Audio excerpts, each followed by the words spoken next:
কলেজত পঢ়া ইউনিভাৰ্চিটিত পঢ়ালৈকে তুমি জানাই মোৰ এটাই দুৰ্বলতা, সেইটো হৈছে কবিতাৰ ওপৰত মোৰ সাংঘাতিক কবিতা শুনলাক ৰাইজক মই দুদিন নাই মাত্ৰ সেই কবিতাৰ নামটো উল্লেখ কৰা আপিৰ নাম তিৰিৰ নাম ভগৱান ভাই কোৱা নাই কি কওঁ এই বাইদেউ এইটো কবিতা, এই কবিতা ছোৱালী কবিতা নহয়। কি কবিতা? আমি যে কিতাপত যে পাওঁ কবিতা লিখো যে কবিতা পদ্য। তোৰ কথা বিশ্বাস নকৰা, পিঠে য'ত য'ত ভাঙাকে দিছি গোটেই জীৱন পিঠে চলি নহয়। কবিতাটো শুনিল, কবিতাটো শুনবা না? আমি যে কবিতা লিখো হে পদ্য সাহিত্যৰ কথা ইয়াৰ চাওঁ ৰাম ভিন্দাও কবিতাটো দিছো বৰষা আহিলে কবিতাৰ কথা কৈ কৈ মানুহে নাম দুটা তিনিটা হাতীৰ নাম কৈছে দুদিন নাখাতে মূৰা কাটি বাচ্চালে থানাক লৈ যাম ৰখুৱাহে পাঠশালা থানাক লৈ যায় মূৰা কাটি। মোৰ কবিতাটোৰ নাম বৰষা হে।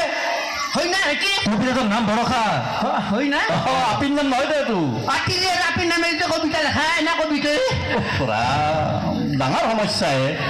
এই বৰষা বৰষুণ বৰষুণ কৰা গৈছে শুনাচোন শুনা বৰষা যোৱাবেলি আহি তুমি মোক কথা দিছিলাহি, এইবেলি আহি কিয়াবাহি মোৰ শুকান হিয়াখনি। মানে তোৰ বুকুখান মই পুৰা বাবা নাই কবিতাও লিখছা তই গুণ্ডা দেখিছা কবিতাই এই মানুহ বেয়া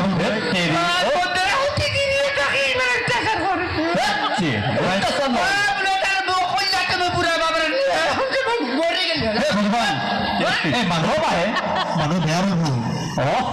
গুণ্ডাৰ বাই বান্দিল গেলি কোবাক গেলি চব কথা কৈ থাকিলে মানুহে কি কব? তোমাকে বেয়া বুলি কব। আচ্ছা বাকীখিনি শুনাচোন শুনা দেই।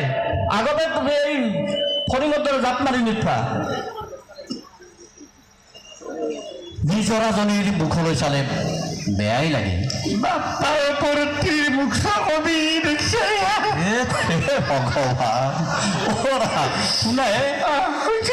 নিজৰাজনীৰ মুখলৈ চালে বেয়াই লাগে, তাইৰ বুকুখনি তেনেই শুকাই গ'ল।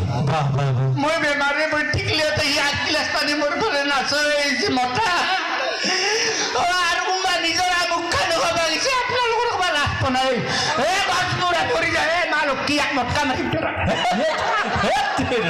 নাপায় নাপায় আৰু আছে নাই কবিতাখিনি শুনি লোৱা।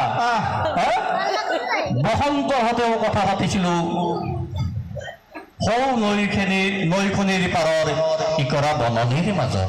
আমাৰ কমিটিৰ বসন্ত নাকাৰ কথা কৈছা সেই বসন্ত বম্বেতে ঘৰত জাগা দিছিল যে কহুৱা বননি মানে নদীত দিছিল যে মাছ চালো খাব আজিকালি নহয় এইটো ঋতু বসন্ত। আমাৰ 6টা ঋতু থাকে জানিছা নাই? গ্ৰীষ্ম বৰ্ষা শৰৎ হেমন্ত এনেকে সেই ঋতু বসন্তৰ কথাহে মই কৈ আছো। আমাৰ কমিটিৰ বসন্তৰ কথা নাই মোক মাৰ পাবাই তুমিও মাৰ খাবা বসন্তৰ।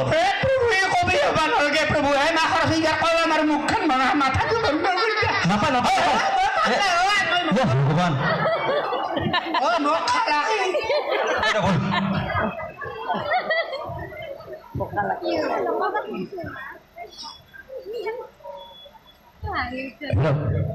নমস্কাৰ। ইয়াৰ পিছত বহুত শিল্পী আছে।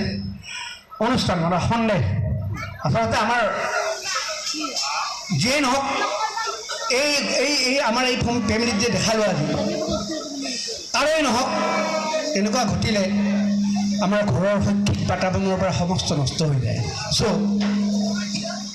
আশা কৰোঁ সকলোৱে সুখাৰে শান্তিত থাকক, মা লক্ষ্মীৰ কৃপালম্ব হওক আৰু সকলোৱে ভালে ভালে থাকক। আৰু আমিও ইমানটা অনুষ্ঠান সামৰণি মাৰিছোঁ। ধন্যবাদ, শুভৰাত্ৰি। এটা হাততালি দিলে আশীৰ্বাদ বুলি ভাবি